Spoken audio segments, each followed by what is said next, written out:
Top quality और consistent performance के लिए सिर्फ सिल्वर पंप नाम याद रखना।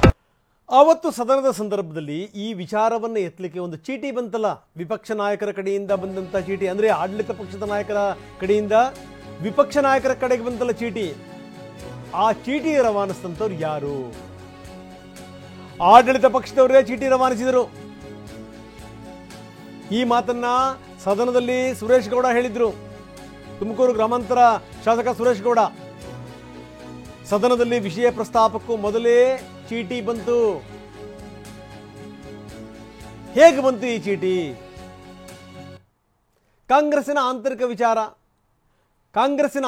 ವಿಚಾರ ಚರ್ಚೆಗೆ ಬಂದಂಥ ಸಂದರ್ಭದಲ್ಲಿ ಈ ರೀತಿ ಚೀಟಿ ಹೆಂಗೆ ಬಂತು ನೋಡಿ. ಆ ಚೀಟಿ ನೋಡಿ ಯತ್ನಾಳ್ ಕೆಳಗಡೆ ಇಟ್ಟು ಚರ್ಚೆ ಶುರು ಮಾಡ್ತಾರೆ. ಈ ಚೀಟಿಯನ್ನು ಕೊಟ್ಟಿರುವಂಥವ್ರು ಯಾರು? ಇದಕ್ಕೆ ಸಂಬಂಧಪಟ್ಟಂಗೆ ಶುರುವಾಗಿದೆ. ಪರಿಶಿಷ್ಟ ಜಾತಿ ಪರಿಶಿಷ್ಟ ಪಂಗಡ ಅಂದರೆ ಈ ಚೀಟಿ ತಗೊಂಡು ಚರ್ಚೆ ಮಾಡಿದ್ರ ಬಗ್ಗೆ ಕೆಲವ್ರದ್ದು ಆಕ್ಷೇಪ ಇದೆ. ಅಂದರೆ ಅಲ್ಲಿಂದಲೇ ಆ ವಿಷಯ ಬರಬೇಕಾಗಿತ್ತು, ಅವರೇ ಎತ್ಕೋಬೇಕಾಗಿತ್ತು, ಅವರೇ ಕಿತ್ತಾಡಬೇಕಾಗಿತ್ತು. ಈ ಮುಖಾಂತರ ಏನು ಅಂತಂದರೆ ಅವರ ಘನತೆ ಗೌರವಕ್ಕೇ ಧಕ್ಕೆ ಬರಬೇಕಾಗಿತ್ತು. ಅನಗತ್ಯವಾಗಿ ನಾವು ಯಾಕೆ ಇಲ್ಲಿ ಪ್ರವೇಶ ಮಾಡಿದ್ವಿ ಎನ್ನುವಂಥ ಆಕ್ಷೇಪ ಕೆಲವರದ್ದು. ಬರೀ ಪ್ರಮೋದ್ ಶಾಸ್ತ್ರಿ ನಮ್ಮ ಜೊತೆಗೆ ಈಗ ನೇರ ಸಂಪರ್ಕದಲ್ಲಿದ್ದಾರೆ. ಪ್ರಮೋದ್, ಭಾಳ ಗಮನಿಸಬೇಕಾದಂಥ ಸಂಗತಿ ಒಂದು ಕಡೆಗೆ ಏನು ಅಂದರೆ, ಇರೋದು ಇಲ್ಲಿ ಕಾಂಗ್ರೆಸ್ ಪಾರ್ಟಿ ಅಧಿಕಾರದಲ್ಲಿರುವಂಥದ್ದು, ಸರ್ಕಾರ ಅವ್ರದ್ದೇ ಇದೆ. ಜೊತೆಗೇನು ಅಂತಂದರೆ ಅವ್ರ ಕಡೆಯವರ ಮೇಲೆ ಈ ರೀತಿ ಆಗುತ್ತೆ ಅಂತಂದರೆ ಇದರ ಅರ್ಥ ಏನು? ಇದು ಬಹಳಷ್ಟು ಜನರನ್ನ ಕಂಗೆಡಿಸ್ಬಿಟ್ಟಿದೆ. ಅದಕ್ಕೆ ನೀವು ಪ್ರತ್ಯಕ್ಷ ಸಾಕ್ಷಿ. ಅದಕ್ಕೆ ನೀವು ಯಾಕಂದರೆ ಬೆಳಗ್ಗೆ ಫಸ್ಟು ನೀವು ಸತೀಶ್ ಜಾರಕಿಹೊಳಿ ಅವ್ರ ಜೊತೆ ಮಾತಾಡಿದ್ರಿ. ಸತೀಶ್ ಜಾರಕಿಹೊಳಿಯಿಂದ ಶುರುವಾದಂಥ ಕಥೆ ಇದೆಯಲ್ಲ, ಆ ಕಥಾನಕ ಎಲ್ಲಿಂದ ಶುರುವಾಗಿ ಎಲ್ಲಿ ತನಕ ಬಂದು ಮುಡ್ತು ಅನ್ನೋದನ್ನು ನಾವು ನೋಡಿದ್ದೀವಿ. ಜೊತೆಗೆ ಈ ರೀತಿ ಸರ್ಕಾರ, ಇಷ್ಟೊಂದು ಬಹುಮತ ಇರುವಂಥ ಸರ್ಕಾರದಲ್ಲಿ ಸರ್ಕಾರದ ಪ್ರತಿನಿಧಿಗಳ ವಿರುದ್ಧವೇ ಈ ರೀತಿ ಆಗಿಬಿಟ್ರೆ ಮುಂದೆ ಬೇರೆಯವರ ಗತಿ ಏನು? ಈ ಪ್ರಶ್ನೆ ಅತ್ಯಂತ ಸಹಜವಾಗಿ ಇದ್ದಿದೆ. ಇವತ್ತು ಅವ್ರಿಗಾಗಿರುವಂಥದ್ದು ನಮಗಾಗಲ್ಲ ಅನ್ನುವಂಥದ್ದು ಏನು ಗ್ಯಾರಂಟಿ ಅನ್ನುವಂಥ ಪ್ರಶ್ನೆಯನ್ನು ನಾಯಕರು ಕೇಳ್ತಾ ಇದ್ದಾರೆ. ಹೀಗಾಗಿಯೇ ಹೈಕಮಾಂಡ್ ಇದನ್ನು ಭಾಳ ಸೀರಿಯಸ್ ಆಗಿ ಪರಿಗಣಿಸಿದೆ. ನಿನ್ನೆ ಖರ್ಗೆ ಅವರು ಮಾತಾಡುವಂಥ ಸಂದರ್ಭದಲ್ಲಿ ಮುಖ್ಯಮಂತ್ರಿಗಳಿಗೆ ಹೇಳಿದ್ದು ಒಂದೇ, ನೀವೇ ಬಹಳ ಬೇಗನೆ ಇನಿಷಿಯೇಟಿವ್ ತಗೊಳ್ಳಿ, ಡ್ಯಾಮೇಜ್ ಆಗಕ್ಕೆ ಬಿಡಬೇಡಿ. ಅದು ಒಂದು. ಇನ್ನೊಂದು ಕಡೆಗೆ ಈ ಚೀಟಿ ಎಲ್ಲಿಂದ ಬಂತು, ಯಾರಿಗೆ ಬಂತು, ಈ ಚೀಟಿಯಿಂದಲೇ ಎಲ್ಲ ರಾದ್ಧಾಂತಗಳು ಶುರುವಾಗಿದ್ದು ಅನ್ನುವಂಥದ್ದು ಇದೆಯಲ್ಲ, BJP ನಾಯಕರ ಹೇಳಿಕೆ ಇದಕ್ಕೆ ಸಂಬಂಧಪಟ್ಟಂಗೆ ಏನು ನಡೀತಾ ಇದೆ ಪ್ರಮೋದ್? ರಂಗನಾಥ್, ಎರಡು ವಿಚಾರ ಇದೆ. ಒಂದು ಈ CD ಪ್ರಕರಣಕ್ಕೆ ಅಥವಾ ಇನ್ಫ್ಯಾಕ್ಟ್ ಹನಿ ಟ್ರ್ಯಾಪ್ ಪ್ರಕರಣದಲ್ಲಿ ಕಾಂಗ್ರೆಸ್ ಮನೆಯಲ್ಲಿ ಏನಾಗ್ತಾ ಇದೆ ಅನ್ನುವಂಥದ್ದು ಒಂದು ವಿಚಾರ.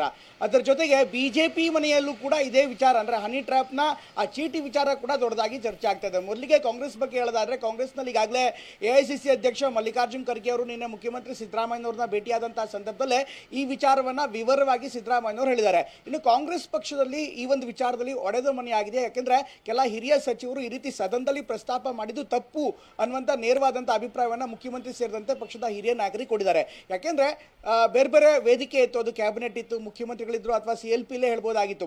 ಅದನ್ನು ಬಿಟ್ಟು ನೇರವಾಗಿ ಸದನದಲ್ಲಿ ಪ್ರಸ್ತಾಪ ಮಾಡಿದ್ದು BJPಗೆ ಒಂದು ಅಸ್ತ್ರ ಕೊಟ್ಟದ್ದೇ ಆಯಿತು.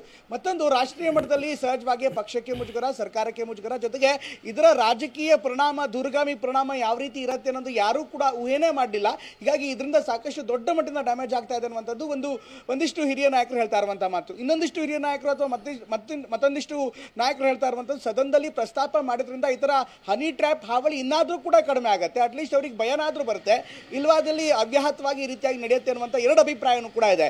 ಹೀಗಾಗಿ ಮಲ್ಲಿಕಾರ್ಜುನ್ ಖರ್ಗೆ ಅವರು ನಿನ್ನೆ ಮುಖ್ಯಮಂತ್ರಿಯವರನ್ನ ಭೇಟಿಯಾದಂತಹ ಸಂದರ್ಭದಲ್ಲಿ ಒಂದು ಸೂಚನೆಯನ್ನ ಕೂಡ ಕೊಟ್ಟಿದ್ದಾರೆ. ಯಾವುದೇ ಕಾರಣಕ್ಕೂ ಕೂಡ ಇದರಿಂದ ಸಾಕಷ್ಟು ತೊಂದರೆ ಆಗಬಾರ್ದು, ಅಥವಾ ಪಕ್ಷಕ್ಕಾಗಲಿ ಸರ್ಕಾರಕ್ಕಾಗಲಿ ಡ್ಯಾಮೇಜ್ ಆಗಬಾರ್ದು. ಜೊತೆಗೆ ಈಗ ಸದನದಲ್ಲಿ ಪ್ರಸ್ತಾಪ ಮಾಡಿರುವಂತಹ ಹಿನ್ನೆಲೆಯಲ್ಲಿ ಸಂಪೂರ್ಣ ಹೇಳಿಕೆ ಏನಿದೆ, ರಾಜಣ್ಣ ಅವರ ಹೇಳಿಕೆ, ಅದು ಸದನದ ಆಸ್ತಿ. ಅದು ಹೀಗಾಗಿ ಮುಂದೆ ಅವ್ರು ಏನು ಹೇಳಿದಾರೋ ಅದಕ್ಕೆ ಕಮಿಟ್ ಆಗಿರಬೇಕು. ಒಂದು ವೇಳೆ ಅವ್ರು ಹೇಳಿಲ್ಲ ಅಂದರೆ ಇನ್ನಿತರ ಶಾಸಕರು ಯಾರಿದ್ದಾರೆ ಅವರು ಹಕ್ಕುಚ್ಯುತಿಯನ್ನು ಕೂಡ ಮಂಡಿಸ್ಬೋದು, ಅಥವಾ ತನಿಖೆಗೆ ಅಥವಾ ಇನ್ನಿತರ ಹೆಚ್ಚಿನ ತನಿಖೆಗೂ ಕೂಡ ಅವರು ಒತ್ತಾಯವನ್ನು ಮಾಡ್ಬೋದಾಗತ್ತೆ. ಸ್ಪೀಕರ್ಗೆ ಹೆಚ್ಚಿನ ಅಧಿಕಾರ ಇರುತ್ತೆ. ಹೀಗಾಗಿ ಯಾವ ತಿರುವನ್ನು ಬೇಕಾದರೂ ಕಾನೂನಾತ್ಮಕವಾಗಿ ಪಡೆಯುವಂತಹ ಸಾಧ್ಯತೆ ಇರುತ್ತೆ. ಹೀಗಾಗಿ ಪ್ರಕರಣ ಕೈ ಮೀರಿ ಹೋಗದಂತೆ ನೀವು ನೋಡ್ಕೋಬೇಕು. ಇದರಿಂದ ಸಾಕಷ್ಟು ದುರ್ಗಾಮಿ ಪರಿಣಾಮಗಳು ಕೂಡ ಇದೆ. ಒಂದು ಕಾನೂನಾತ್ಮಕ ಪರಿಣಾಮ, ಇನ್ನೊಂದು ರಾಜಕೀಯ ಪರಿಣಾಮ. ಹೀಗಾಗಿ ಸಂಪೂರ್ಣವಾದಂತಹ ಸೂಚನೆಯನ್ನ, ಎಚ್ಚರಿಕೆಯನ್ನ ಕೊಟ್ಟಿದ್ದಾರೆ.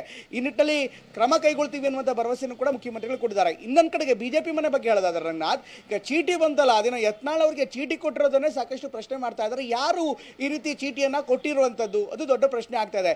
ಸಾಮಾನ್ಯವಾಗಿ ಬಿಜೆಪಿ ಮನೆಯ ಫಿಕ್ಸಿಂಗ್ ಬಗ್ಗೆ, ಅಡ್ಜಸ್ಟ್ಮೆಂಟ್ ಪಾಲಿಟಿಕ್ಸ್ ಬಗ್ಗೆ ಯತ್ನಾಳ್ ಮಾಡ್ತಾರೆ. ಆದ್ರೆ ಯತ್ನಾಳ್ ಅವರಿಗೆ ಈಗ ಚೀಟಿ ಕೊಟ್ಟಿದ್ದು ಯಾರು ಅನ್ನುವಂಥದ್ದು ಒಂದು ದೊಡ್ಡ ಪ್ರಶ್ನೆ ಆಗ್ತಾ ಇದೆ. ಇದಕ್ಕೆ ಸಂಬಂಧಪಟ್ಟಂತೆ ಸುರೇಶ್ ಗೌಡ ಅವರು ಈ ಚೀಟಿ ಕೊಟ್ಟಿದ್ದನ್ನು ಕೂಡ ತನಿಖೆ ಮಾಡಬೇಕು. ಯಾಕೆಂದ್ರೆ ಕಾಂಗ್ರೆಸ್ ಮನೆ ಒಳಗಿನ ರಾಜಕೀಯ ಅಥವಾ ಅವ್ರ ಮನೆ ಗಲಾಟೆಗೆ ನಾವು ಮಧ್ಯದಲ್ಲಿ ಮೂಗು ತೂರಿಸೀಗ ಎಲ್ಲೋ ಒಂದು ಕಡೆಗೆ ಪ್ರೀ ಪ್ಲಾನ್ ಫಿಕ್ಸ್ ಆಗೋಗ್ಬಿಟ್ಟಿತ್ತು ಅನ್ನುವಂಥ ಪ್ರಶ್ನೆಯನ್ನು ಕೂಡ ಅವರು ಎತ್ತಿದ್ದಾರೆ. ಹೀಗಾಗಿ ಬಿಜೆಪಿ ಮನೆಯೊಳಗೂ ಕೂಡ ಈ ಚೀಟಿ ಕೊಟ್ಟಿರುವಂತಹ ವಿಚಾರಕ್ಕೂ ಕೂಡ ಸಾಕಷ್ಟು ಚರ್ಚೆ ಆಗ್ತಾ ಇದೆ.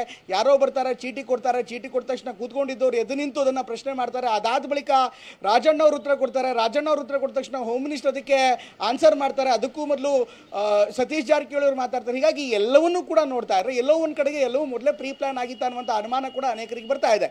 ಹೀಗಾಗಿ ಇದೇ ವಿಚಾರವನ್ನು ಮುಂದಿಟ್ಟು ಬಿಜೆಪಿ ಮನೆಯಲ್ಲೂ ಕೂಡ ಪ್ರಶ್ನೆ ಮಾಡಲಾಗ್ತಾ ಇದೆ. ಇದನ್ನ ರಾಜಕೀಯವಾಗಿ ಕೂಡ ಮುಂದಿನ ದಿನಗಳಲ್ಲಿ ಯಾವ ರೀತಿ ತೆಗೆದುಕೊಂಡು ಹೋಗುತ್ತೆ, ಅದು ಎಲ್ಲಿ ಹೋಗುತ್ತೆ, ಅದರಲ್ಲೂ ಹೈಕಮಾಂಡ್ ಮಟ್ಟದಲ್ಲೂ ಕೂಡ ಪ್ರಶ್ನೆ ಆಗುತ್ತೆ. ಇದನ್ನ ಕಾದು ನೋಡಬೇಕಾಗುತ್ತೆ. ಒಟ್ಟಿನಲ್ಲಿ ಈ ಹನಿ ಟ್ರ್ಯಾಪ್ ಪ್ರಕರಣ ಕಾಂಗ್ರೆಸ್ ಮನೆಯಲ್ಲೇ ಎರಡು ವಿಭಿನ್ನ ಅಭಿಪ್ರಾಯಗಳನ್ನು ಸೃಷ್ಟಿ ಮಾಡಿದ್ರೆ, ಬಿಜೆಪಿ ಮನೆಯಲ್ಲಿ ಚೀಟಿ ವಿಚಾರ ದೊಡ್ಡ ಮಟ್ಟಿಗೆ ಚರ್ಚೆ ಆಗ್ತಾ ಇದೆ. ರಂಗನಾಥ್. ಎಸ್ ಪ್ರಮೋದ್, ಧನ್ಯವಾದ ತಮ್ಮೆಲ್ಲ ಮಾಹಿತಿಗೆ.